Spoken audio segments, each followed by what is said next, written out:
take shit, I got no love for the fakeness. If you wanna play tough and wanna hate this, I'll always show up. I don't ever slow up, no I don't take shit, I got no love for the fakeness. If you wanna play tough and wanna hate this, I'll always show up and make a statement. I don't ever slow up, no I don't take shit, I got no love for the fakeness. If you wanna play tough and wanna hate this, I'll always show up and make a statement. Everything I do so instinctive and so passionate, every word I move so descriptive like an adjective. I got a vendetta against people who patented being negative when you should be getting after it. I got facts over tracks, this and that, spitting slow, spitting fast. I could roast, I could gas, think I'm okay at last, but I don't know if that can erase all the past. And the pettiness, a reflection of the emptiness. Hilarious, you think you're with my time, you're delirious. Mysterious, because you are behind a fake exterior. Inferior, you know I'll always be a bit superior. Get off of me, this ain't no humble brag. I want you to hear words, you can say them back. I want you to feel free from the chains at last, and to believe in what you got, it was built to last, yeah. Now that I've been put through hell, I never got anyone's help, I had to do it all myself.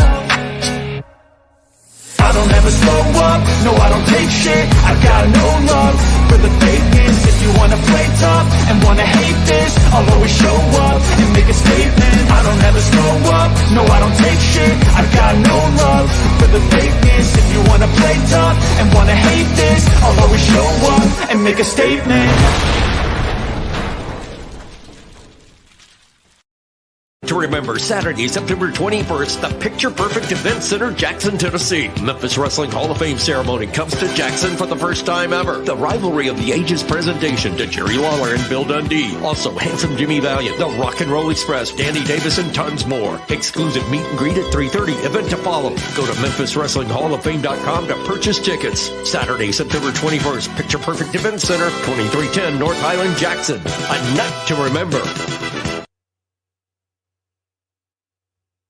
All right, y'all, we're here, we're live. You're watching Buster Unmasked, and look, before I forget, because I definitely will forget, like this video, share this video, and go to Buster H.R. Johnson on YouTube and subscribe. Y'all seen it right there, the little teaser, man. A night to remember. September 21st, Jackson, Tennessee, the Picture Perfect Event Center. All the legends of Memphis wrestling are going to be there. There's going to be a meet and greet from 3:30 to 6. There's going to be a tribute to Jerry Lawler and Bill Dundee. And then there's going to be the big Memphis Wrestling Hall of Fame ceremony. And speaking of Memphis Wrestling Hall of Fame, my guest tonight is a bona fide pro wrestling legend. He's a Memphis Wrestling Hall of Famer. And he's been my friend for almost 30 years. I bring to you the one and only Downtown Bruno. Bruno. Buster, my dear friend, I'm so glad to have you here. I want to let you know, I've already talked to you before the broadcast and the fans. I've got a bad cold. I think I might have strep throat. So if my voice is a little bit rougher and more hoarse than usual, I hope everybody understands. And don't get too close to your screens because I don't want to give it to you. Yeah, you sound a little rough, man. I got to admit. But look, man, big things coming up here over the next few weeks, dude. This Memphis Wrestling Hall of Fame meet and greet and ceremony. I mean, it's a who's who of Memphis wrestling. I mean, it's anybody that's been a fan of Memphis wrestling, this is a must-see, can't miss event. And Randy Hales, Terry Golden, Brandon Baxter, Rock and Roll Express, Bill Dundee, Jerry the King Lawler, myself, Nightmare Danny Davis, Reggie B. Fine, Coco Beware, Kid Wicked, Tony Williams, Spellbinder, Dirty White Boy, Dr. Tom Pritchard. And I'm not looking at no graphic. I'm just using my mind. If I leave anybody off, forgive me. You're already better than I would have been, man. There's so many guys that's been a part of Memphis wrestling going to be at this thing. I mean, it's off the charts. Let me ask you something, Bruno. Man, you've been a part of Memphis wrestling for a long, long time. And Jackson, Tennessee has had a lot of big events and a lot of big wrestling shows. How does this show rank with some of the biggest shows that's been to Jackson, man? Well, you know what? It ranks way up there as top of the line. I mean, there's been a lot of great events at the old Jackson Coliseum years ago downtown, but this is the first time, as they said on the voiceover, this is the first time it's been actually, there's no wrestling that night. It's strictly meet and greet and ceremony, and I think that's great. I mean, the wrestling is always great. Don't get me wrong, but this isn't about the matches. This is about tributing, you know, the guys, the new inductees to the Hall of Fame, which is great. And then those of us that have been lucky enough and blessed enough to already be in the Hall of Fame, to be there and you know, welcome the new ones in, so to speak. I think it's a great deal. You know, Randy Hales, like I said, and Terry Golden, Kevin Christian, you know, they're all working together to make this a big success. And I think they're doing a fantastic job. I can't wait to see Michael St. John. Hadn't seen him since I beat the hell out of Tony Friedman on live TV that time. Tony Friedman, I hadn't heard that name in a long time, man. You probably won't hear it again. I hadn't, man. I hadn't heard that in forever. Well, look, talking about the Hall of Fame, you went in, if I'm not mistaken, 2022? No, sir. 2021. 2021, man. I knew I was close, man. I guess, but close only counts in horseshoes, and you know the rest, Bruno. Yeah, the horseshoes. Well, look, man, we got a lot to talk about. I got the Hall of Fame inductee graphics we're going to pull up, and you know, obviously, you know all these guys. You've worked with them through the years, so I figure you could definitely say a few words about each one of these guys. But before we get, Go ahead. No, we'll get it in a minute, Bruno. We'll get it, man. So look, before we get to that, I feel like we need to learn a little bit about downtown Bruno, man. I mean, everybody knows downtown Bruno, but most people don't know a lot about how you got in the business. So look, I like to kind of go all the way back to baby Bruno. When did you first discover pro wrestling, man? Well, 1979, the year I broke in. I mean, really, when I first discovered it, it was the year I broke in, the day I broke in. You know, I've been here in Mississippi damn near my whole life, but I was born in West Virginia, and I lived up in that area in my young years. Excuse me. The biggest city near where we was, come from in West Virginia was Pittsburgh, PA. That's why I always use downtown Bruno, downtown Pittsburgh, whatever. It's like if you're from West Memphis, you say, oh, yeah, I'm from the Memphis area. You know, that same deal. So, right. But there was some wrestle match at a fair in West Virginia. And they asked me, they told me I could come in free if I'd help them take the ring down. And I said, yeah, because it was the matches were separate from the fair. I was already in the fair. Right. But you couldn't go in the tent or pavilion or whatever where the matches was. And I think there was concert there the next night and dance and, whatever. There were certain things you had to pay extra for. So it was Mid-Continent Wrestling out of Jamestown, Kentucky. A guy named Dale Mann. God rest his soul. Great guy. Treated me very well. Let me come in and watch the matches. He would let me take jackets back and everything in return for me taking the ring down afterwards. And then he said they're on a tour. They're going to go through Ohio, Pennsylvania, West Virginia, and finally end up in South Dakota. Would I be interested in staying on the crew and working on the ring? They'll start paying me. And it was $15 a day plus the place to stay, and they'd feed me. I mean, I was, impoverished, young kid, 14 years old from West Virginia. Hell, I jumped on. I thought I was getting rich. Right. Well, at 79, $15 a day would go a long ways, especially with a free place to stay at night. $15 a day, not bad back then, man, to kind of chase that dream. You ain't lying, brother. And let me tell you, when they finally let me start managing, I got a $50 payday one day. He handed me a $50 bill in an envelope. I thought I was rich. a $50 bill. It wasn't even two 20s and a 10 or whatever. It was a $50 bill. I never seen a $50 bill in my life, man. I said, this is it. I done hit the gold mine now. And that's, I went around, with the Dale Mann's promotion for a while. Of course, his wasn't a full-time thing. It was a summer thing and a fall thing, whatever. Just, they would only run periodically. Other than that fair tour I was on. So, excuse me, like I told y'all, I have a cold. Jonathan Boyd, who was one of the sheep herders, of course, everybody knows Luke and Butch were the main sheep herders, but Jonathan Boyd was, one of the alternate ones. Man, he was on the tour one time when I was finishing up there, and he said, I'm going to go to Kansas City. I think you should go to Kansas City. I bet you I can get you on there. I think they need a manager out there. I ended up going to Kansas City, working for Bob Geigel. Wow. And then Rocky Johnson was there.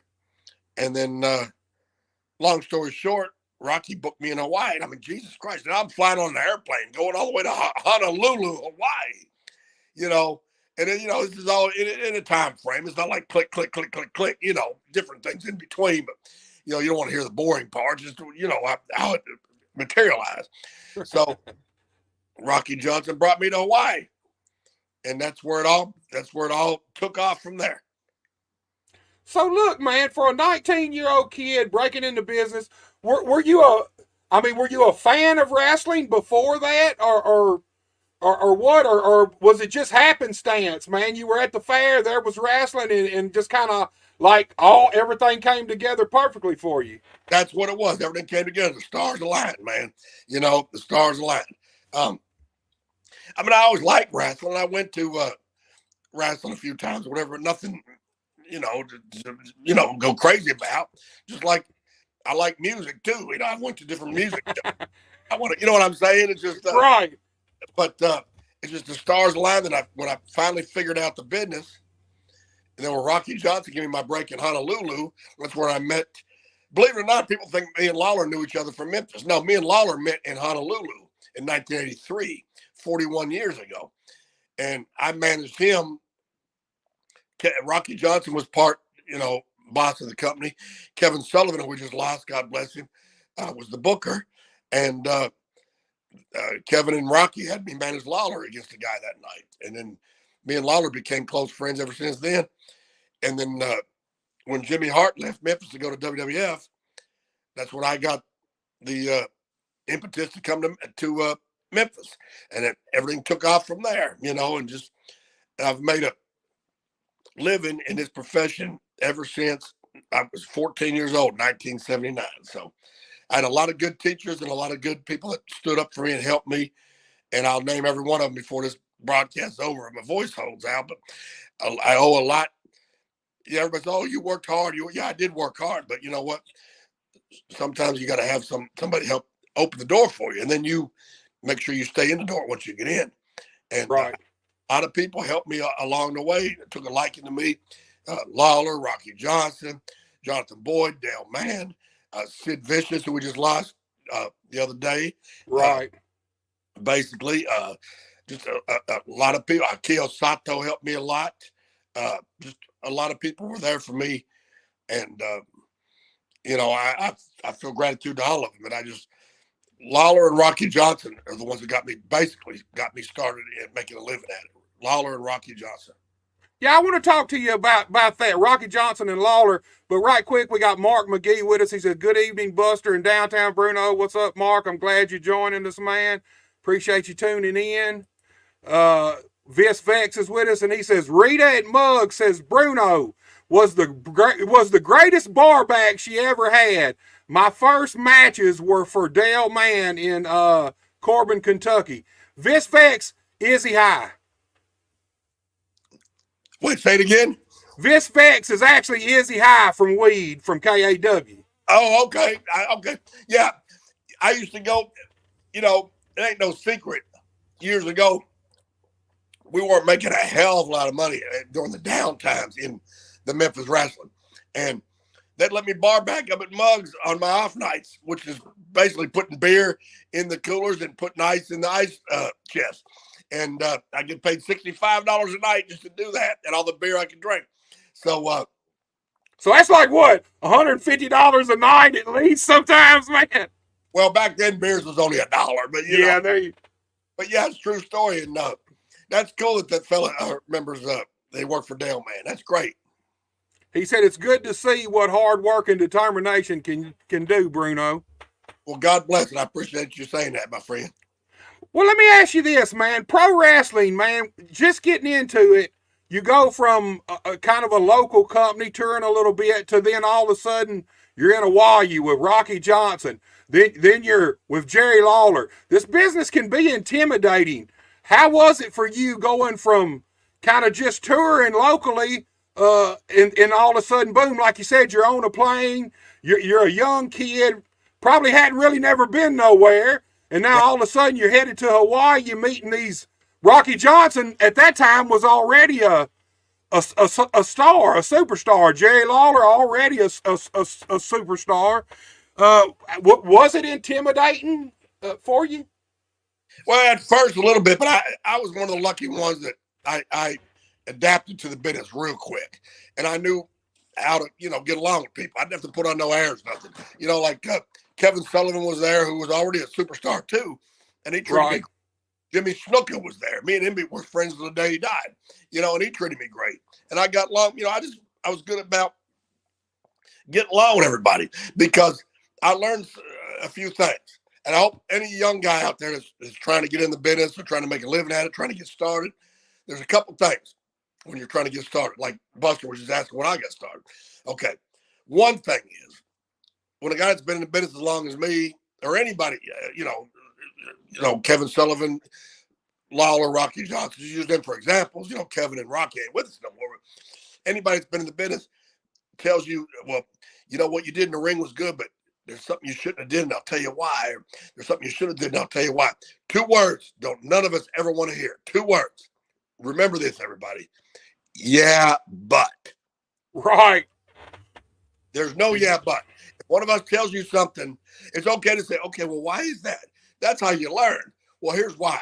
But don't just say, hey, you shouldn't do that no more and walk away. The guy's dumber than he was when you told him that. You know what I mean? But never say yeah, but. Never, ever, ever. And there's another thing, and I want all the young guys to remember this. There's 3 words that you can always do. Use these 3 words when somebody comes to you about something. I don't know. Remember this. Okay, just use it for example. Somebody walks up to me and says, man, I seen Buster's match. That was one of the worst matches I've ever seen. Wasn't that terrible? I don't know. I didn't see it. I was in the bathroom. I was on the phone. I don't know. Right. Because you know how that works. I want all y'all to understand this. Even if a guy comes up to me, oh, Buster's match was terrible. Wasn't it, Bruno? Yeah, it sure was. They're not going to mention that they said it. They're just going to say, Bruno said your match was terrible. Right. If you say, I don't know, you can never get in trouble. No, never, Now, if it's a positive thing, man, Buster had a great match, didn't he? Oh, hell yeah. I thought it was a great match. Oh, yeah. You don't have to hold that back. But if somebody's knocking you or putting you down, like if you were out there having a match and I thought you did something I didn't think you should do, I'm not going to make it go to everybody else. You see what Buster did? It was terrible. I'm going to call you off to the side. I'm going to say, when you did this, and this, maybe you shouldn't have. That's what I'm going to do. I'm not going to try to make a fool of you. I'm using you for an example. You know what I'm saying? Right. Anybody. I'm not going to try to make a jerk out of nobody. That's not I didn't want nobody to do it to me. So why would I do it to somebody else?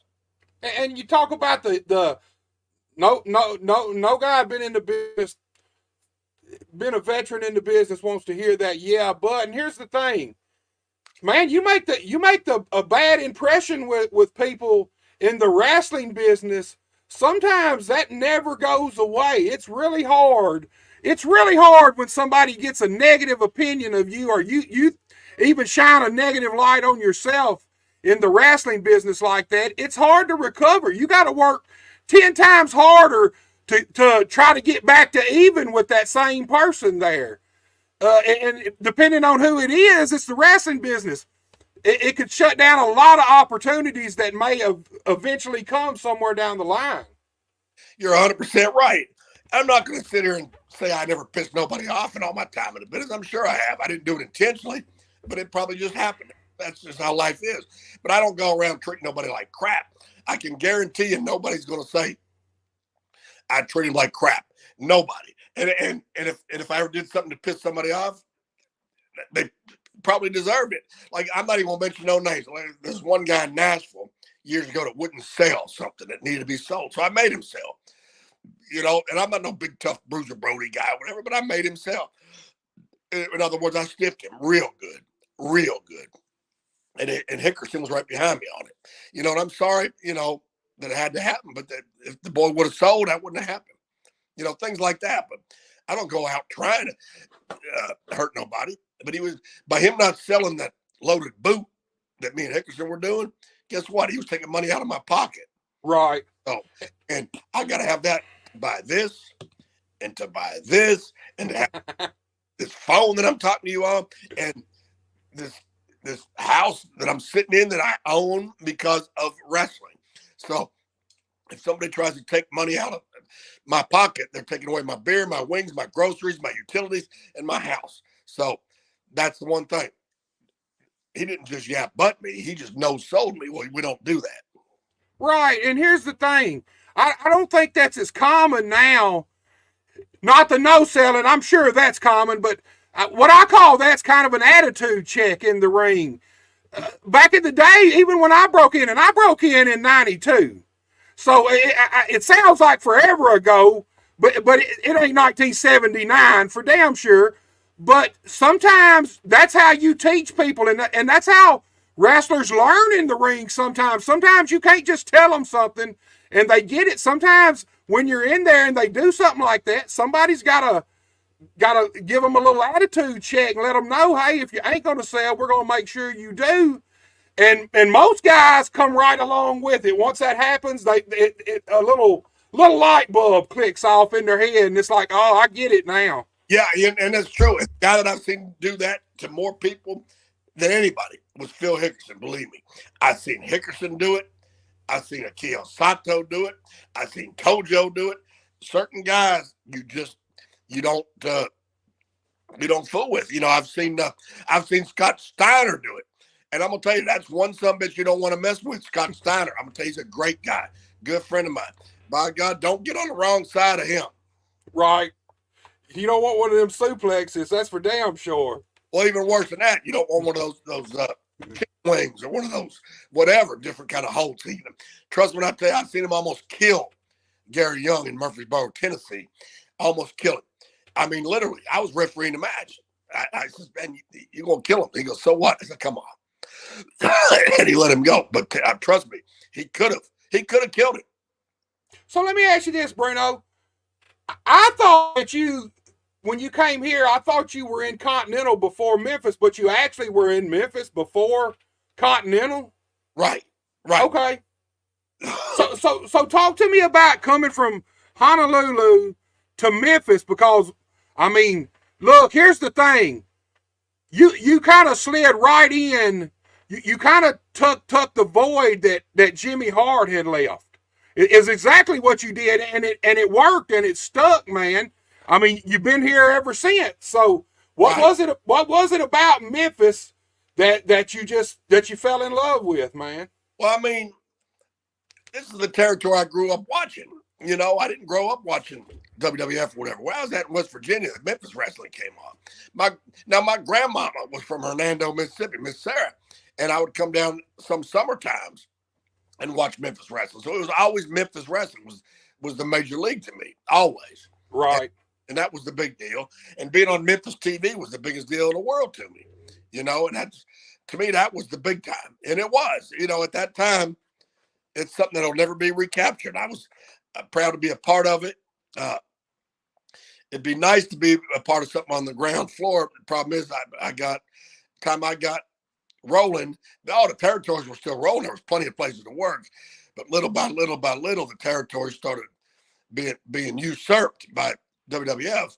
But I just thank the Lord that Vince McMahon thought I was one of the ones that he wanted to bring in and be part of that organization, because it ended up being as we all know, the major league of the business.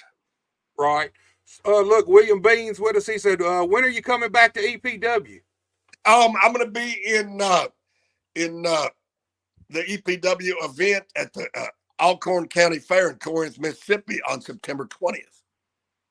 Man, you busy lately over the last probably 2 years, man. It's like I hadn't seen you a whole lot years before that, and then all of a sudden, boom, downtown Bruno is back on the scene, and man, you're in demand. You seem to be everywhere. Well, you know what happened when Young Rock kicked in? It revived downtown Bruno, and everybody started calling me again. So I owe that to Dwayne and to Young Rock. That's Young Rock's what did it. So let me ask you this, Bruno. Like you just mentioned, getting the call from Vince, WWF. I feel like it's almost a repeat of you getting to go to Hawaii. Then you come here to Memphis, and all of a sudden you get that call from Vince. What went through your mind when you got that call, man? Well, let me tell you, it's funny. It wasn't Vince that called me. It was Howard Finkel. Okay. I was in Tell City, Indiana. Now, bear in mind, this is the late 80s or early 90s, whatever. Excuse me. There was no cell phones or nothing back then. So right. I was in charge of the spot show rings for Eddie Marlin at that time in the Memphis organization. We were in Tell City, Indiana, which a lot of people don't realize that the Memphis Wrestling went that far north. Because we had a TV show our TV was shown in Evansville, Indiana, and Louisville, Kentucky, which if people don't know is right near Indiana as well, right across the Ohio River. So we went as far up as Indiana. So I was there, had my ring crew with me, and what they would do is they'd be putting up the ring, and I would sit in the box office and sell advance tickets and answer the phone until Eddie Marlin got there. And then when Eddie would get there, he'd take over the box office, and I'd go eat or whatever, and then come back, time to referee the matches, and then take the ring down. Well, long story short, the phone rang. That would ring all day. It was just mostly fans. Hey, what time's the matches start? Hey, is Jerry King Lawler going to be there? How much is tickets? Whatever. That was my job. Answer the question. Well, Howard Finkel had tracked me down because they wanted me to come up to WWF and have a tryout. And I didn't even, because there's no caller ID back then either, right? Right. So I thought it was some jerk off, pulling a rib on me. I thought it was, I told him this too. I thought it was either Doug Gilbert or Dirty White Boy or somebody, pulling my chain. So I hung up on him like twice. And convinced me, long story short, he finally convinced me that it was reality. And one thing led to another. They flew me to Boston. I went to Worcester, Massachusetts, had my tryout. Vince evidently liked it. He's very funny, Vince. He didn't say yes, no, maybe, nothing when I was there. Just, okay, thank you. And that was it. I got home, there was a freaking contract in my FedEx to my address. That's his answer right there. Mm-hmm. I guess that's what I was finna say. I guess if you don't get no call back or no contract, he didn't like you. If you do, he must have liked you pretty good. Evidently, I've been a part of that organization for over 34 years. Long time, man, long time. You and Howard Finkel even ended up having a little feud, didn't you? Yeah, that was really something. They give us a lot of attention. And Howard was one of my dearest friends. I loved him very much, and I'm so sorry that he left us. But I'll tell you what, I've been in easier bar fights. I'm going to tell you, it was just, they wanted us just to roll around and do whatever. Because Howard didn't know how to work, and I'm not exactly Shawn Michaels or Jerry the King Lawler in the ring either. So, but I know my limitations. I know what I can do. I know what Howard could do, which was nothing, and he wasn't supposed to. But a lot of people in our business think the greatest thing in the world would be to be a part of a card at Madison Square Garden, let alone wrestle at Madison Square Garden. How about Right. I wrestled Howard Finkel, semi-main event, Madison Square Garden. Okay. Usually the heel goes to the ring first, which obviously was me. In this case, Vince said, no, I want you to go to the ring first, Howard. Vince had already laid out the finish that Howard was going over. So Howard went to the ring. They played the Hulk Hogan music for him. He's going to the ring. People are popping. Vince goes, Bruno, I changed my mind. You're going over, but don't tell Howard. So how did that work out, Bruno? Oh, my God. I think I could have pinned Kurt Angle easier than I mean, he knew he was supposed to go over it. He just wouldn't stay down. Finally, I stomped him on the head. Now, not hard to hurt him or nothing. Just where he knew he had to sell that, right? Get his attention. Yeah. I stopped him. Like I said, working. Didn't even phase him. You know what I mean? Then I got down like I was choking him. And I just said, Howard, just stay down. I'll explain later. And he stayed down. So that was it. Because if it hadn't been for that, I would still be fighting if he was still living. So let me ask you this, Bruno. Man, you get that call, you get that contract. Did you ever dream that you would still be employed by the WWF, now WWE, all these years, man? Well, that was my intention. I wanted to earn my position. You know, once the manager thing was playing out, then I thought, okay, I'll referee. But my refereeing up there wasn't. I'm used to the Memphis way of refereeing, so I wasn't a good fit for the WWE referee, and I can't do it in an earpiece. I just can't. I'm sorry. So, right. They put me in a backstage position. At one point, I was in charge of the interview rooms. I didn't like it. I liked getting my check, and I was doing it, but I didn't really like it. And then they started having me do more and more outside things. Go get a bunch of stuff that Vince needs. Go get this for the event. Triple H left his suitcase back in his room. Would you go get it? Whatever. All of a sudden, I became the concierge, which is a fancy way of saying go for it. I don't give a shit. I loved it, actually. Loved it. Right. Loved it.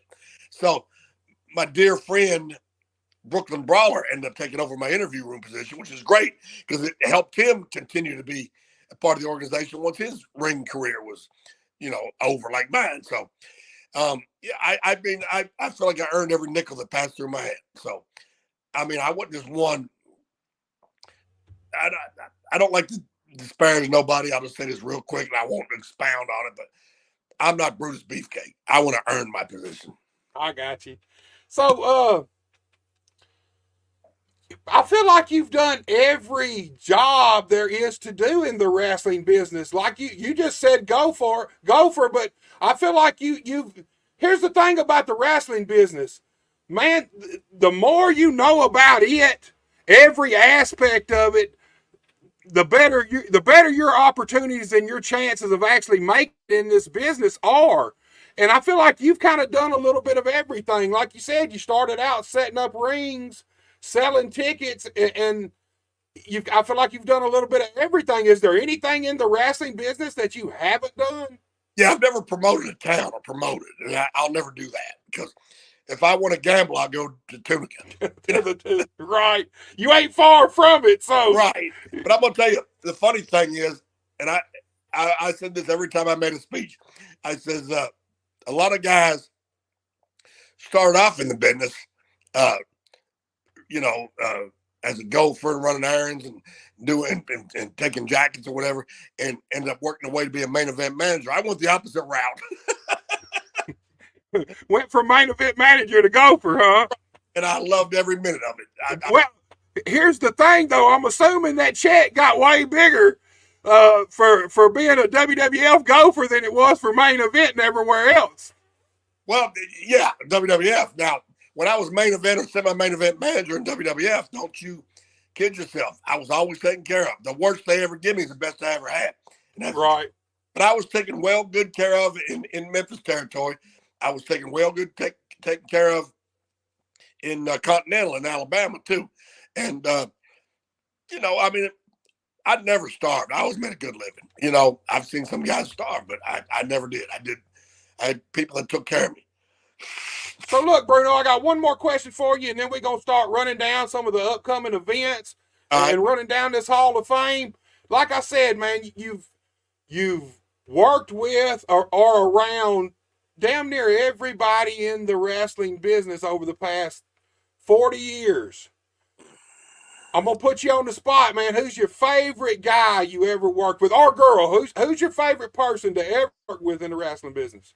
And honest to God, Jerry King Lawler, without a doubt. I mean, when I first came to Memphis, I didn't want to work with him because everybody kept saying, "Oh, when you work with Lawler, it's like a night off." Well, you're in the ring with Lawler, it's like a night off. I said, "Well, shit, I don't want to work with him. I want to get paid."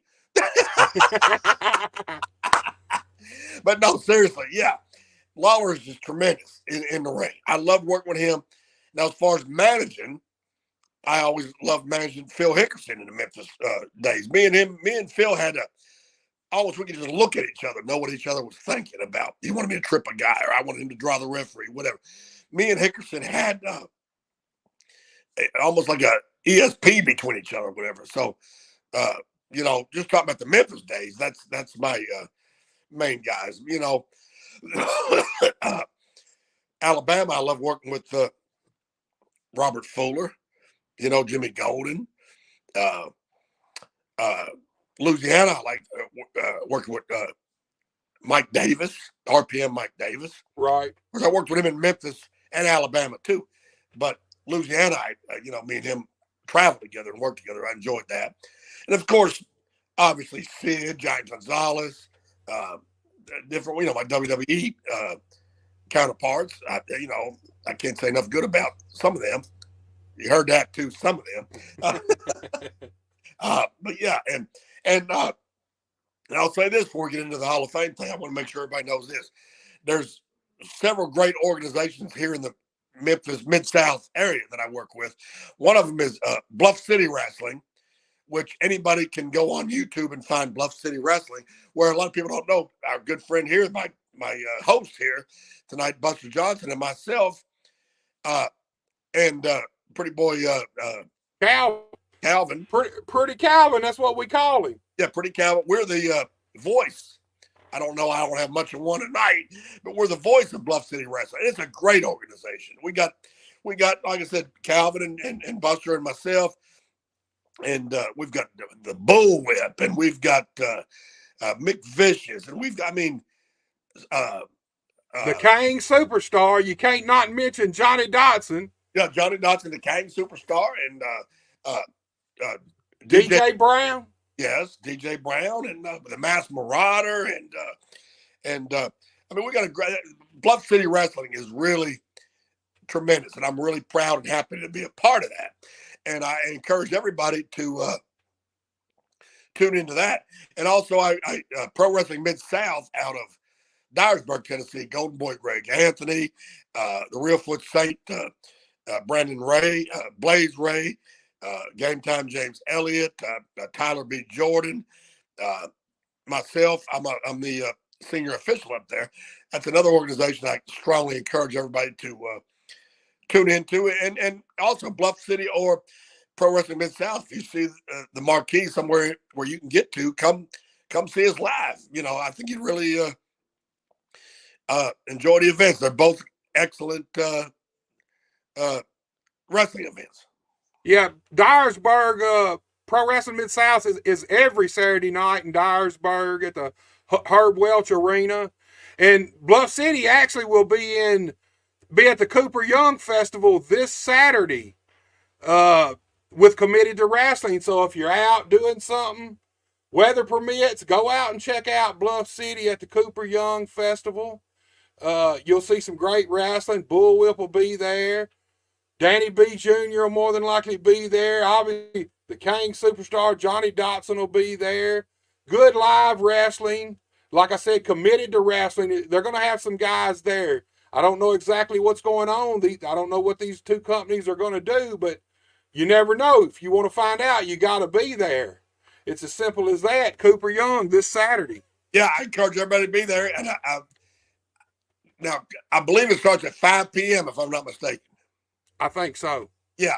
And by the way, before we get into the Hall of Fame thing, I see somebody wrote a question.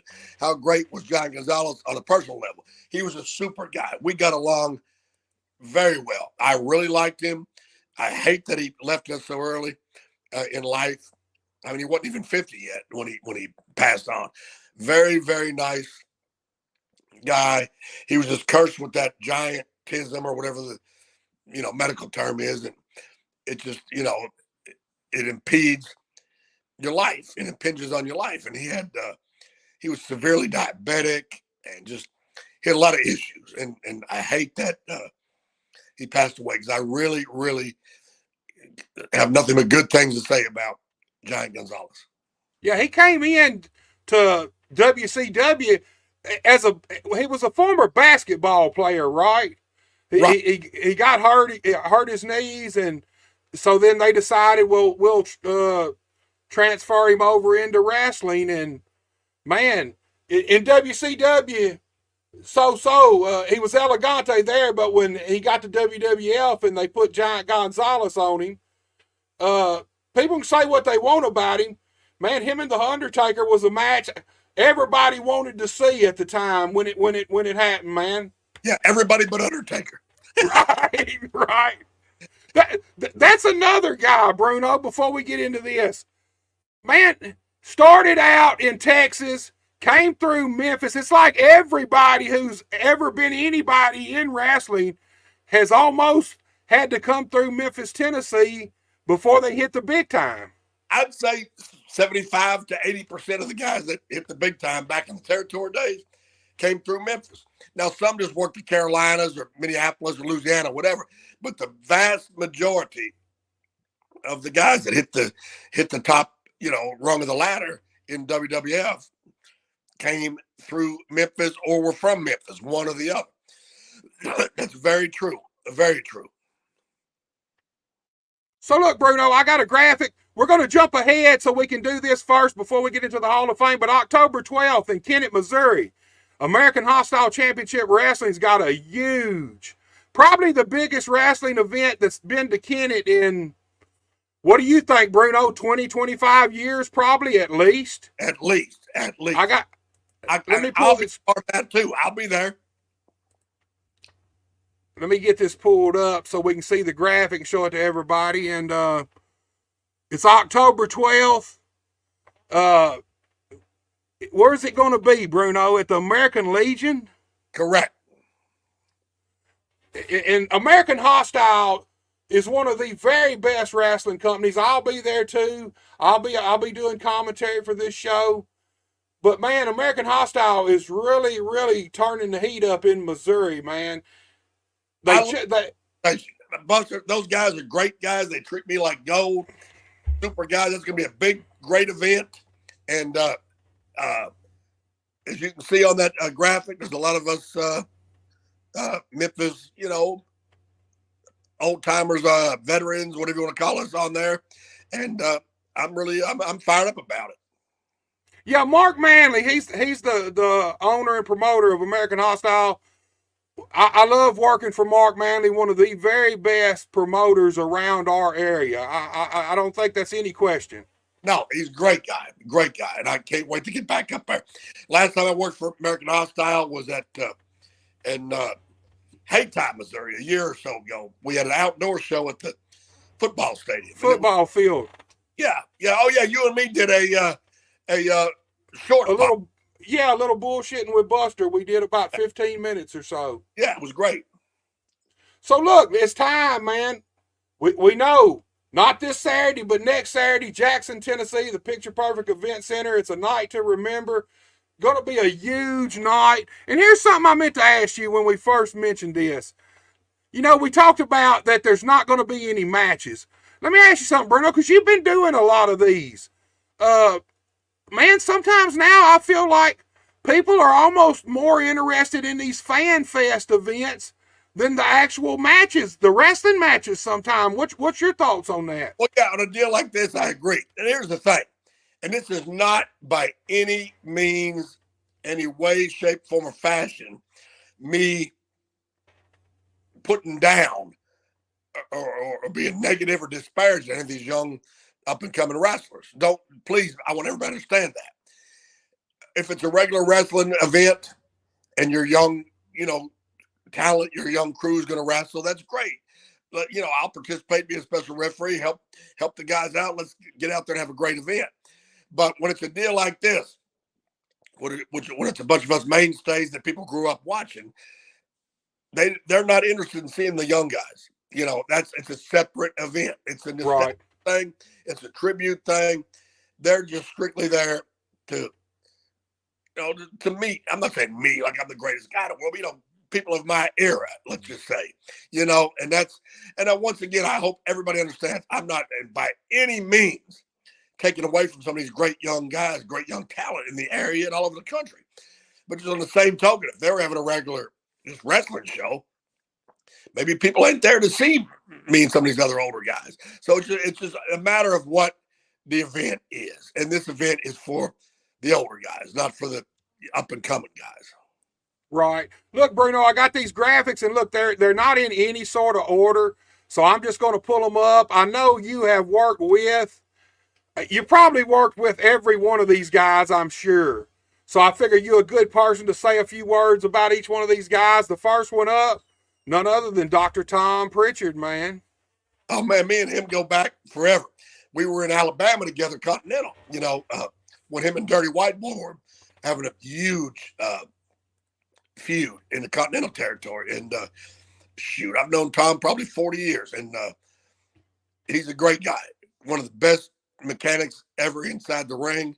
And I can't wait to see him. I love Tom. I seen him in St. Louis at the reunion at the Chase like 6 months ago or something like that, and I was glad to see him, and I'm looking forward to seeing him again. Yeah, Tom, man, he always reminded me a little bit of Roddy Piper, man. I don't know whether it was the little thing he would do with the hair or just some of his mannerisms. He always reminded me a little bit of Roddy Piper, Bruno. Well, a lot of people don't know this. Georgia Championship Wrestling years ago was actually the first national wrestling television show, not WWF. And him and Piper were the co-hosts of the show along with Gordon Soley. So I think subconsciously, or maybe consciously, I can't speak for him, Tom picked up a lot of Piper's mannerisms. I think that's what. I don't see how you couldn't, man. I mean, Roddy Piper's Roddy Piper. Yeah, he's one of the icons for sure. All right, Bruno, these guys right here, in my personal opinion, these guys were the tag team of the 90s, and these guys were the guys that kept tag team wrestling alive around our area during the 90s. Oh, yeah, I agree. They did, when they first came in, everybody said, oh, God, these guys. But they could go. I mean, they could go in the ring. Jamie could talk. Wolfie could work. And they made it work. Good guy, bad guy, whatever. They made it work. And I worked with, a lot of people don't know, Jamie had his very first ever match against me. So, and I put him over. And he owes me one for that. Maybe he'll put me over my last match. I'm only kidding. I already had my last match. I ain't getting back. Yeah, I think this is well deserved for these guys here. Obviously, there's a lot of guys going in here that are, in my opinion, were no-brainers. And for me, these guys are no-brainers too. I'm glad to see these guys coming in. I've actually got them coming on the podcast next Wednesday night. Give them both my best. I'm looking forward to seeing them. And I get along great with both. I've actually did Wolfie's podcast several times. Yeah, Wolfie's got a great podcast, man. I love listening to it when I get a chance to. I enjoyed it. All right, man. This guy's been one of the voices of wrestling around here forever and ever. I didn't realize it until later on when I was in the business that he was actually the voice for the Kamala, the Hulk Hogan and the Kamala video, right? I didn't know that, but I certainly don't deny it. I didn't know that. But yeah, Michael St. John, super guy. I like Michael St. John. I kind of hate that I beat up that guy next to him without Michael knowing at that time, but I sure did. So enlighten us on that. What guy next to him did you beat up that he didn't know it? Tony Friedman. Oh, okay. I got you. Yeah, that's Yeah, all. like I said, I hadn't heard that name in 20 years. I ain't heard that name since 1997. So Nobody has. we're gonna keep moving right along here, Bruno. Man, there's a lot of them. I think there's in total 10 inductees this year. Okay. I hope they don't all talk too long. I don't want to be there until 2:00 in the morning. Hey, you know how that goes, man. They'll be giving them. Hey, it'll be like the old Gong Show. They'll be putting the hook out there. I can't sit there that long. I'm gonna fall out. All right, Bruno. This guy right here is really the guy I'm looking most forward to seeing go in the Hall of Fame, because probably 25 years ago, this is a guy that I don't think would have ever been even thought about to go in the Hall of Fame. 25 years later, Memphis Wrestling Hall of Fame, he's going in. Terry Golden, K8, started KAW, which later became Memphis Championship Wrestling. What's your thoughts about Terry Golden, Bruno? I mean, I knew Terry years, even before he got in the business. You know, I knew Terry when he used to be either the manager or assistant manager, I'm not for sure, but he was one of the managers of French Riviera Spa up in northeast Memphis, off of Covenant Pike and Raleigh LaGrange. That's where I first met him, back when he had long hair and everything.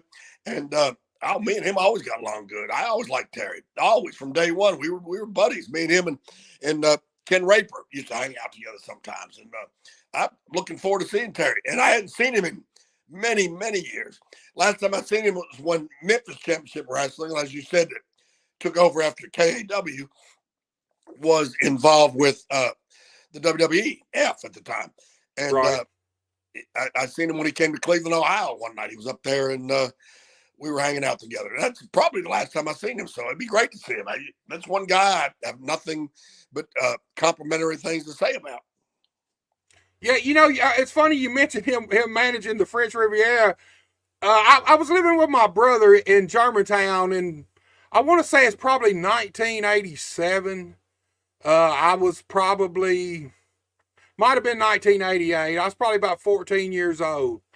And we used to go to, at first we went to a gym called the American Fitness Center, if I'm thinking right. And the first wrestler I ever met was Van Horn. Yeah. He worked the desk there. Well, fast forward a year later than that, and I want to say maybe it was the French Riviera still, but I met Spike Huber there. And like I said, I'm probably 14 or 15 years old, and Spike Huber was the first wrestler that I ever talked about, that we ever talked to and talked about wanting to train and be a wrestler. And obviously back then, the first thing he said, how old are you? And if he wasn't 18, you know, nobody kind of thought nothing about it. But Spike Huber's actually the guy who broke Terry Golden in the business, from what I understand. Okay. Yeah, I always liked Spike. I liked him a whole lot. I always got along with him. So maybe next year we'll put him in the Memphis Wrestling Hall of Fame. Is he? I hadn't heard. Where does Spike live now? Do you have any idea? I don't know. I haven't seen or heard from him in 20 years. I don't know, but he's just a super guy. So, hey, Buster, do me one favor. And I'm gonna ask for your audience's sympathy or whatever. You know, I get this bad cold. I've been drinking water all day, and I've been drinking beer tonight to keep my voice going. I've got to go in and use the restroom, if you don't mind. And please don't tune out. I'm sure Buster will keep you satisfied and occupied, and I'll be back in just a minute. Go ahead, Bruno. Do what you got to do. I'm finna pull one of the no-brainers up, and I'll talk about him till you get back, man. All right. This next guy, I mean, obviously, I don't think there's any question in anybody's mind that this dude is a bona fide Memphis Wrestling Hall of Famer, the Boogie Woogie Man, Handsome Jimmy Valiant, the boy from New York City. Man, let me tell you something. When I was a kid, everybody loved Handsome Jimmy Valiant. Everybody loved Handsome Jimmy. He was a man of the people, man. He could talk. He could boogie out in the ring. I don't know what it was about him, but it just exudes charisma. And later on, fast forward probably 15 years, 1994 or so, Handsome Jimmy used to come into Osceola a lot. Moondog Spot used to bring Handsome Jimmy in all the time to Osceola and some of the surrounding areas. And I actually got to meet Handsome and be in the dressing room with him. One of the absolute coolest guys that I've ever met in the wrestling business. Here's the thing. You meet people sometimes in the wrestling business, and probably not just the wrestling business, in every form of life. You meet people that are these stars, and sometimes you meet people and the minute you meet them, your opinion of them drops. Other times you meet people and your opinion of them soars. Handsome Jimmy for me was one of those guys.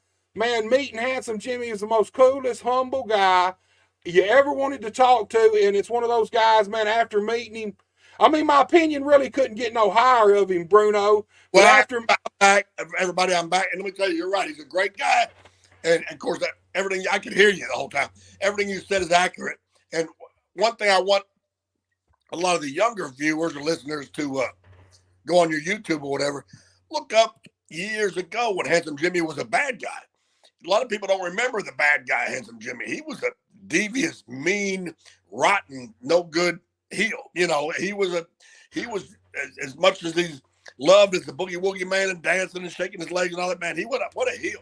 And I'd really like to take everybody on the Wayback Machine, go to the YouTube and find Handsome Jimmy versus Dusty Rhodes in Madison Square Garden years ago. right. It was more or less a comedy match, but it was great. And Jimmy was the heel. And I every time I look at it, I laugh. Me and Goldust used to look at it on the YouTube. So I encourage everybody to look that up. And here's the thing. I don't know if people realize that, but man, Handsome's been wrestling since the 50s. Yeah. He's been around. I didn't realize that, but I knew he's been around for a long time. That's for sure. Yeah. Yeah, I'm pretty sure he's been wrestling since the mid-50s at least, man. Handsome has seen wrestling change several times through his wrestling career, probably 4 or 5 or 6 times, evolve a little further, man. And here's the thing, if you started in the 50s and you're still relevant to this very day, like Handsome Jimmy is, man, that's a testament. That's a testament to Handsome Jimmy, and that's a testament of time right there, Bruno. I agree. He's one guy that held on. He did a great job. He knows what he's doing. All right, Bruno, I'm going to get to the next one. I had a little miscue there, man. You know how that is. Yeah, Let's see who's next. All right, the next guy here, man, been around Memphis a long time, came in as Harry Del Rios, eventually became the Spellbinder. Talk to us a little bit about Spellbinder, Bruno.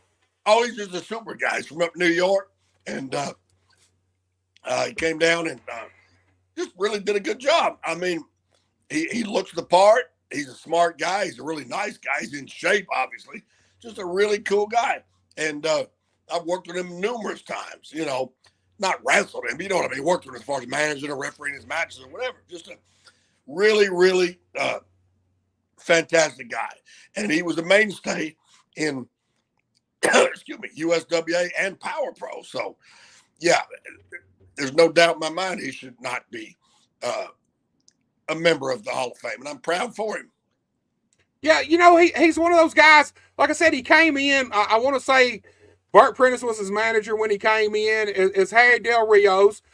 And he's had kind of several character changes through the years. But, man, once he hit Spellbinder, I feel like that was it. I feel like that fit him to the T, man.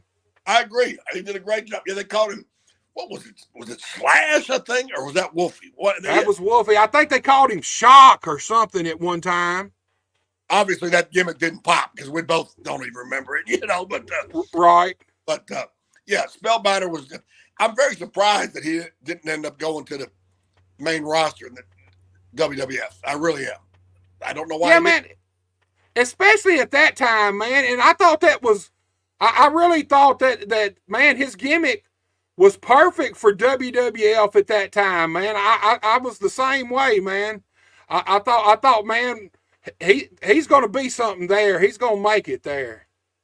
Yeah. So, but I mean, I don't know what he does, now, for his full-time whatever, but as far as the wrestling, I think he did a great job, and I'm anxious to see him. I never had a bad thing to say about him, period.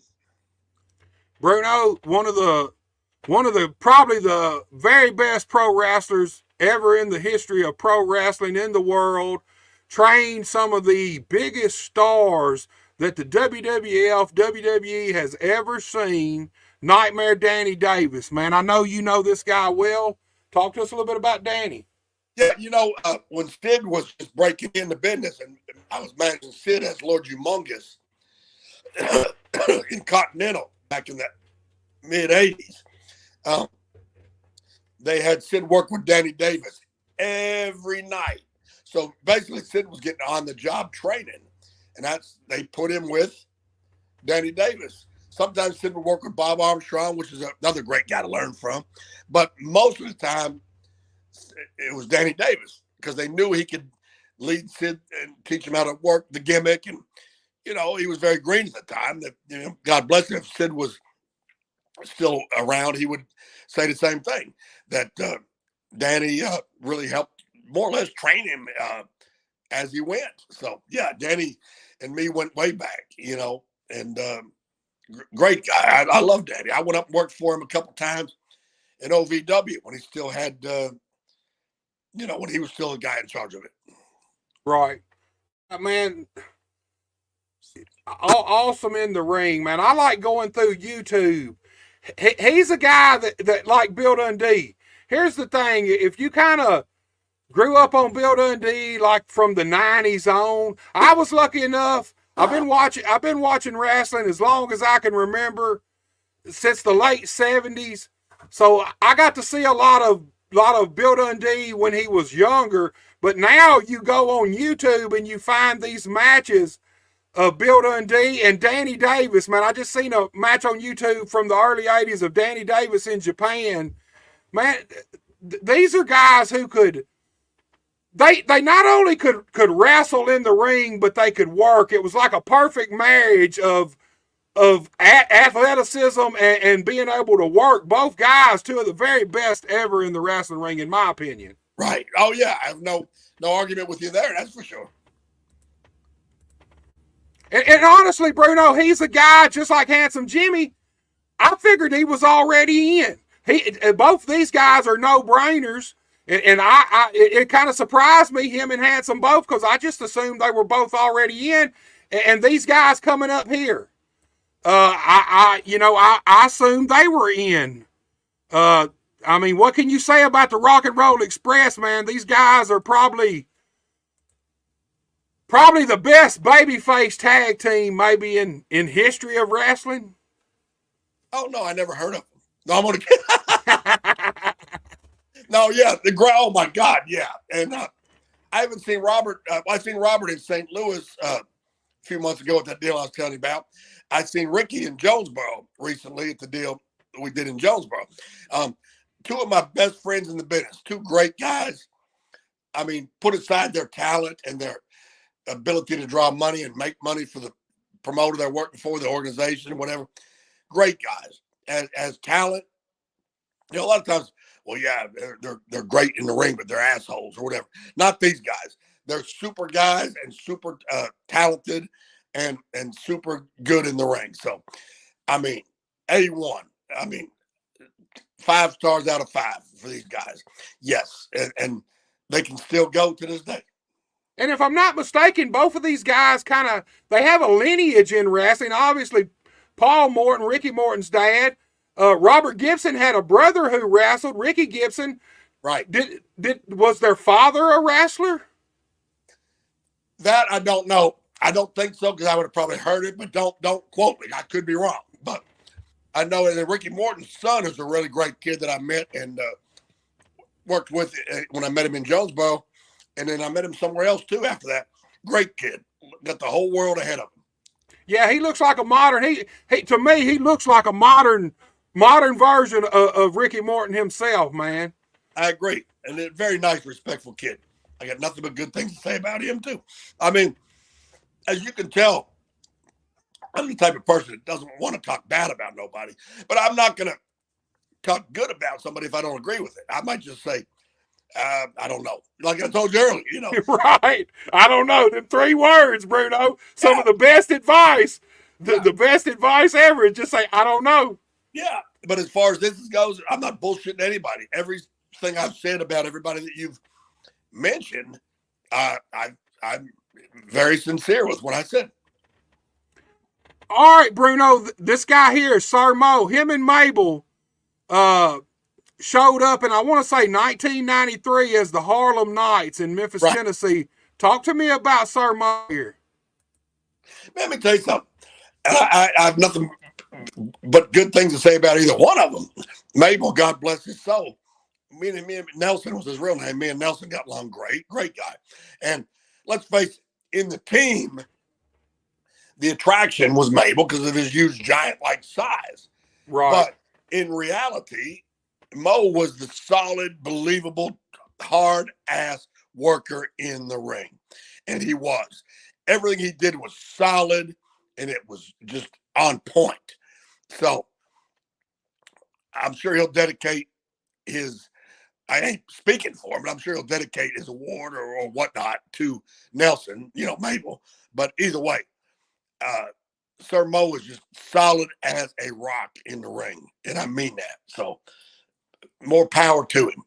Looking forward to it. He actually runs a promotion in Texas. I want to say it's the OIWA maybe, or something to that effect, but he's still out there, man. He's still involved in the wrestling business. From what I understand, he's got some really good talent that he's helped bring into the business and mentored and stuff. Well, that's great. More power to him. And Bruno, this is our last guy here. And this is a guy here that I'm happy to see go in 100%.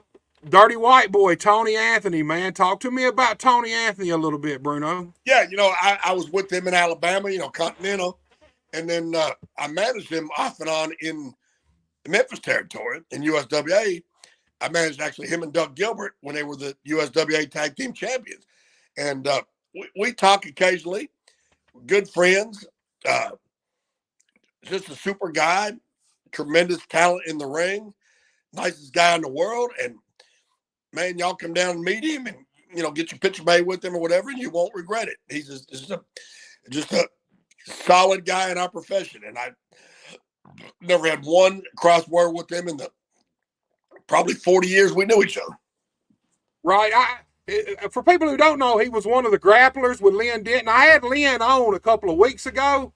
Right. And man, he had nothing but glowing things to say about Tony Anthony. And obviously they went from the grapplers. Then they came here in like 1983 for a run.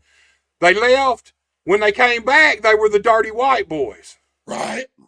And so talk to me a little bit about the Dirty White Boys, Bruno. The difference in the grapplers and the Dirty White Boys. Because, man, like I told Lynn, I was a little young for the grapplers, and obviously there was so much kayfabe back then. You didn't know who these guys were anyway. Even when they came back as the Dirty White Boys, we didn't know they were the grapplers. We didn't know it was Tony Anthony and Lynn Denton. And I thought, man, I was at the perfect age during that time, and I thought, man, the Dirty White Boys, that's one of the coolest damn gimmicks ever. Yeah, that's funny. Before I answer what you just said, what's funny is with this all this political correct woke bullshit nowadays, you couldn't be the Dirty White Boys. They wouldn't allow it. You know what I mean? They'd call it racist. Or, you know what I'm saying? Isn't that terrible? Right, and it's a cool-ass gimmick, and there wasn't nothing racist about the gimmick. Oh, I know it. But some woke, liberal, Democrat, whatever, left-wing person would say, well, I'm white, and I'm not dirty. You're saying all of us white people are dirty. You know what? You know how people... Right. But seriously, to get back to the gimmick, I like the gimmick better than the grapplers, and I'll tell you why. Other than a few masked teams over the years, the Executioners or the Assassins, whatever, unfortunately, a lot of the guys that wrestled on Channel 5 TV in Memphis or in Continental in Alabama or wherever that were job boys had, why they're called job boys. They have a job. They're not right. It is full time. Well, they don't want their boss and their family or their friends to know that they're getting their ass whipped on TV. So a lot of the job boys would wear masks. Therefore, when I seen a masked team come out, it almost is like they're like job boys. Even though it's not true in their case, don't misread me. Right. But I'd rather see somebody with a gimmick that express themselves than look like job boys. And again, once again, it's nothing against them by any way, shape, form, or fashion. But perception becomes reality. Rough and Ready, they wore masks. Larry Wright, as I don't remember what he's called himself, wore a mask. The guy at Bluff City wears a mask that gets beat. The Masked Marauder. And then the other one we had, the White Mask.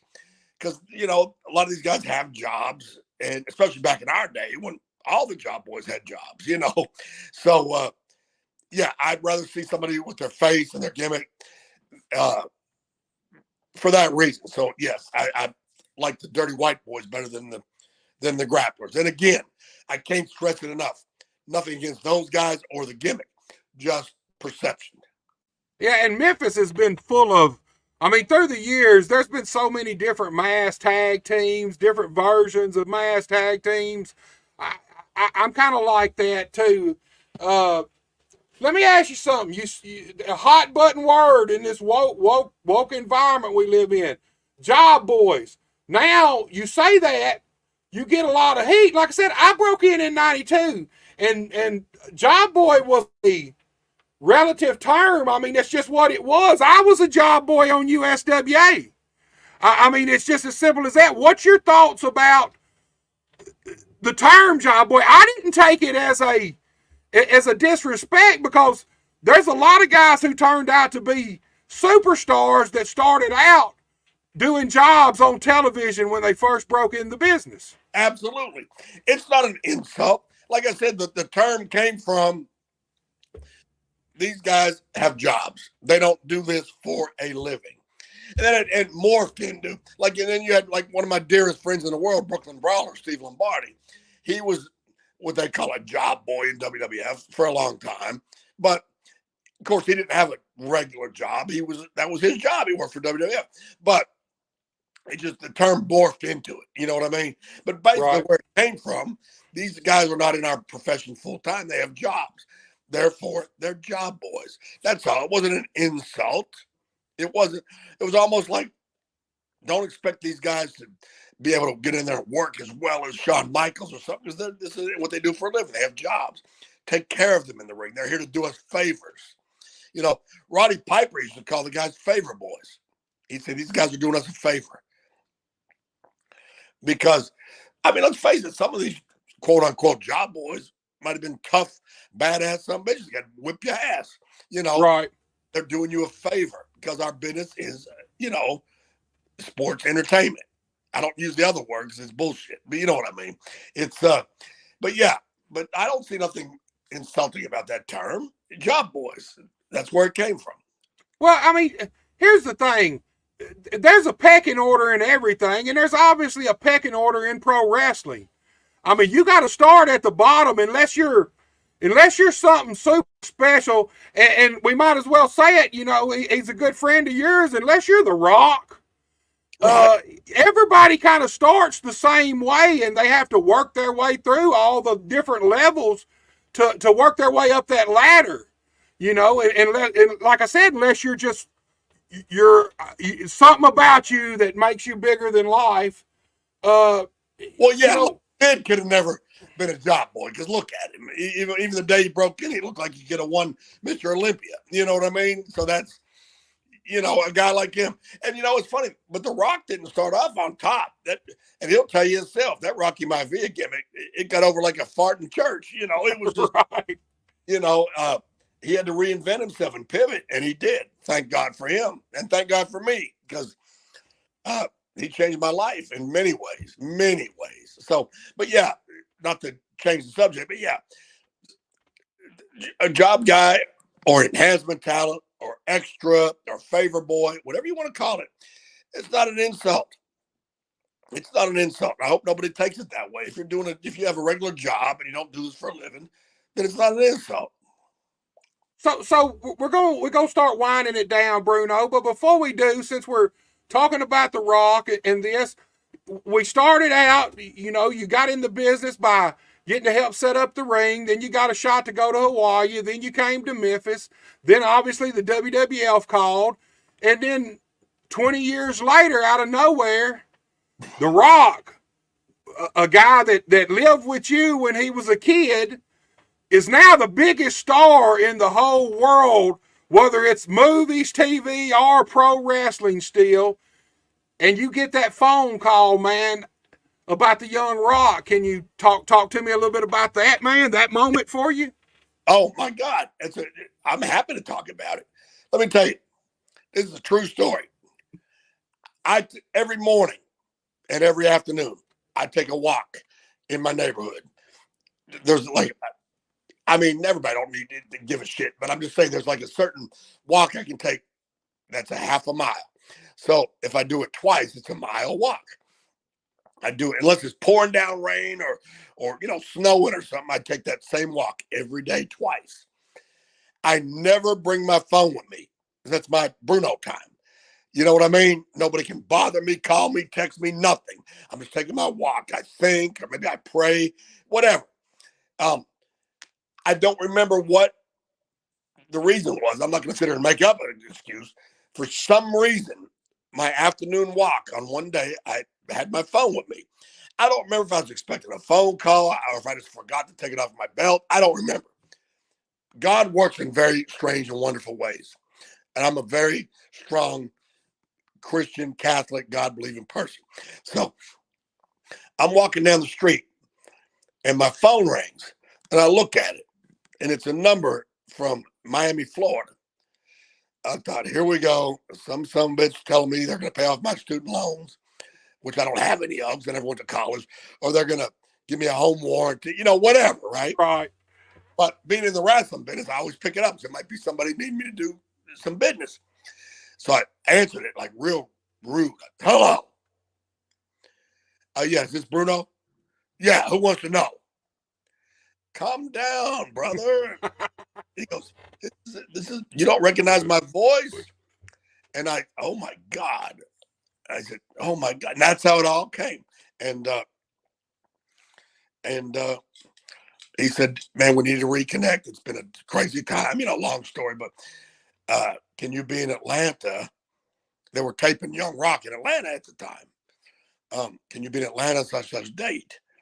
I said, yeah. He goes, well, you need to have a flight arranged. I said, hell no, I'll drive. That's not a far drive. I'll drive. I don't want to fly to Atlanta. And I went there, and he gave me the first thing he did after we reconnected was he gave me a brand new truck for Christmas. This was in November 2020. Gave me a brand new, it's sitting out in front of my house right now. I still ain't got about like 22,000 miles on it. I don't hardly ever drive it. I wouldn't last. I told him the other day, we was talking, I said, I want it to last me the rest of my life. He goes, well, that's the intention. I said, well, it's mine too, so we're even, So, I mean, I would never buy me a $60,000 truck. Right. I'm the same way, man. That's crazy, dude. That's crazy. And here's the thing. You mentioned your faith and belief. I'm a big believer in fate, dude. I feel like sometimes things are meant to happen for certain reason. And I after hearing your story today, I almost feel like your whole career is kind of almost, I feel like fate may have played a big role in your whole career in life up to this point, dude. I mean,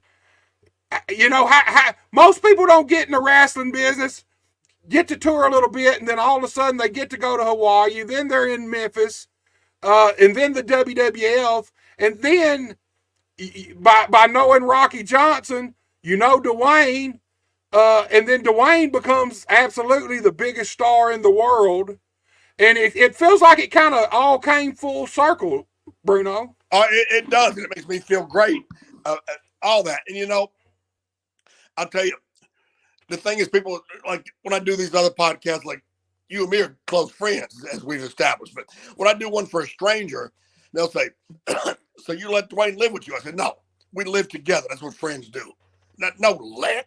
You know what I mean? We live together, period. It doesn't matter whose place it was. We live together. I didn't let him do shit. I didn't have to let him. That's what close friends do. I know if I was up in your neck of the woods tonight, and I said I need a place to stay tonight, you wouldn't even blink an eye. You'd say, okay. Dude, you're welcome at my house anytime. You know that, Bruno. Same here. And that's the thing. Like, I got a bad cold tonight. I don't want to be around your children, but I'm just saying in general, it's just, that's what friends do. It ain't nothing nobody let. That's just the way it is. And I love that guy. I loved him then, and I love him now. And it's nothing to do with his success. Because when we first became close friends, I was the star. And he'll tell you that, it's funny when you think about it. With me and him, when he was 14, 15, we'd go out to eat somewhere, whatever. They were surrounding me asking for my autograph. Right. Like, you starved. I was on TV. I always say this too, Buster. I'm never bragging on me. I'm bragging on how strong that Memphis TV was. It was unreal. People think I'm lying. People that don't know, that weren't even born yet. I tell them, I know what Brad Pitt and Tom Cruise go through.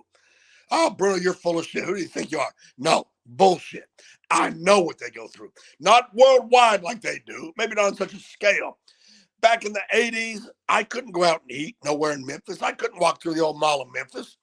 I couldn't go. That's why I used to just go to Mugs where I knew everybody. I couldn't go to a regular place in Memphis where I didn't know everybody. I'd be swamped. And once again, I can't stress enough, not because I'm so great, because the Memphis TV was so great. Oh, yeah. If you were on Memphis TV and you were a feature on there, you were a star. It was simple as that. Everybody knew who you were. I mean, that was a every Saturday morning tradition. Is my whole life, Bruno. I don't even remember. Like, I don't remember the first wrestling match I ever seen. All I do remember is sitting in my parents' living room at about 4 or 5 years old, and I had this big giant panda bear, teddy bear. And I would wait for Memphis wrestling to come on. And, man, the whole time it was on, I'm in the floor watching it, and I'm wrestling this damn bear around, man. And everybody watched it. It wasn't just like a me thing. I was turned on to wrestling by my brother and my grandfather. My grandfather was 90% blind, so he really couldn't see. He could see shapes, but he couldn't really see something. But, man, from Georgia Championship Wrestling to Mid-South to Memphis Wrestling, obviously, my granddad, at each one of those times, and this was a guy who worked all the time. He lived to be 105, and he worked outside till he was in his 90s. So the only time he wasn't outside doing something was when it was wrestling time. But he would come in, and when it was wrestling time, we all came in, and he would pull a chair up like a foot from the TV so he could kind of make out shapes. But, man, he would listen to wrestling. He loved it. It was when I became a pro wrestler, we never ever smartened him up because it was real to him. He believed it. He loved it. He believed it. That's good. I mean, as you probably know, 30 years ago, I could never talk about to you like who's a good worker and who's a good heel. No, I'm not kicked out of the business, But nowadays, like Jimmy Hart told me, you can't be a one-man army. It's out there now. I'll never use the F word ever, ever, ever, because it's not. But But it's sports entertainment. It's predetermined. But by God, we know what the hell we're doing. We know what the hell we're doing. But yeah. And but I tell you what, I encourage everybody out there to not only you're already tuned into this broadcast. You wouldn't hear me say that, but I encourage you to continue. But also, Bluff City Wrestling, look it up on YouTube, Google, whatever. Pro Wrestling Mid-South, same thing. And also this big event, American Hardcore, up in October 12th in Kennett, Missouri. Please come up there. I'm looking forward to meeting you. And in the Jackson, Tennessee deal that we've been talking about all evening, September 21st, I'm going to have my Mama Says It Bees That Way T-shirts up there. I've got from 3X all the way down to large. And I'm also going to have my 8x10s there. My good friend Jonathan Hearn is going to be there. He's the one that takes care of the business. I just sign things. But if you can buy, of course, an 8x10 without a shirt. But if you buy a shirt, you get a free 8x10. So there you go. Making a deal right there. Bruno will cut you a deal. You buy that shirt, you get that 8x10. And hey, when I drop dead, it'll be worth something. There you go, Bruno. So look, man, I'm going to be there. I'm going to be doing some podcast stuff, man. If we happen to cross paths or you walk by and you see us shooting something, man, you're welcome to jump right in the shot. Don't even hesitate, man. Come right on in and we'll have a few minutes there, dude. Brother, I can't wait to see it. I enjoyed this. I appreciate it. And hey, I'm going to leave everybody with this. It's like Mama says, it bees that way sometimes. Bruno, thank you so much for coming on, man. I really appreciated you coming on, giving us your time, promoting all these things, man, and talking about your history, dude.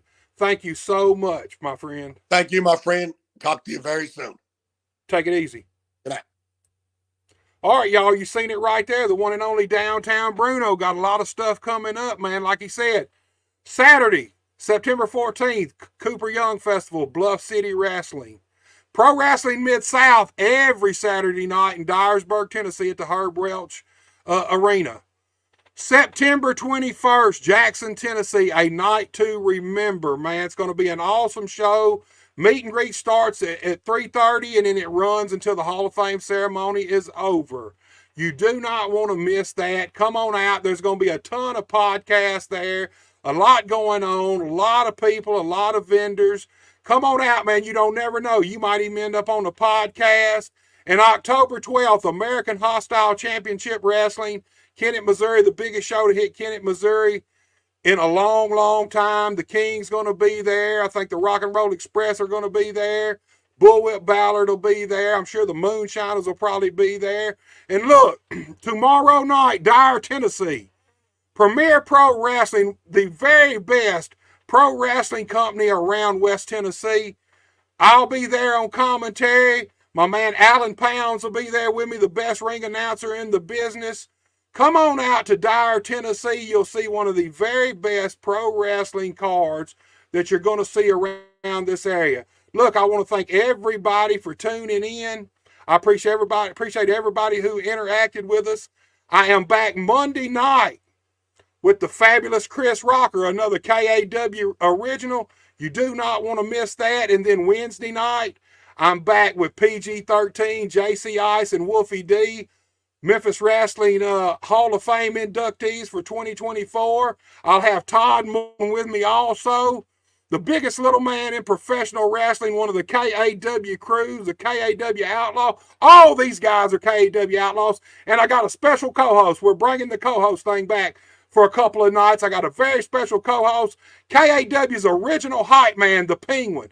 You think Flavor Flav's a hype man, you ain't seen shit yet. You got to check out the Penguin. Y'all take it easy. I don't ever slow up, no I don't take shit. I got no love for the fakeness. If you wanna play tough and wanna hate this, I'll always show up. I don't ever slow up, no I don't take shit. I got no love for the fakeness. If you wanna play tough and wanna hate this, I'll always show up and make a statement. I don't ever slow up, no I don't take shit. I got no love for the fakeness. If you wanna play tough and wanna hate this, I'll always show up and make a statement. Everything I do so instinctive and so passionate. Every word I move so descriptive like an adjective. I got a vendetta against people who patented being negative when you should be getting after it. I got facts over tracks, this and that. Spitting slow, spitting fast. I could roast, I could gas. Think I'm okay at last, but I don't know if that can erase all the past. And the pettiness, a reflection of the emptiness. Hilarious, you think you're worth my time, you're delirious. Mysterious, because you hide behind a fake exterior. Inferior, you know I'll always be a bit superior. Get off of me, this ain't no humble brag. I want you to hear words, you can say them back. I want you to feel free from the chains that last, and to believe in what you got, it was built to last, yeah. Now that I've been put through hell, I never got anyone's help. I had to do it all myself. I don't ever slow up, no I don't take shit. I got no love for the fakeness. If you wanna play tough and wanna hate this, I'll always show up and make a statement. I don't ever slow up, no I don't take shit. I got no love for the fakeness. If you wanna play tough and wanna hate this, I'll always show up and make a statement.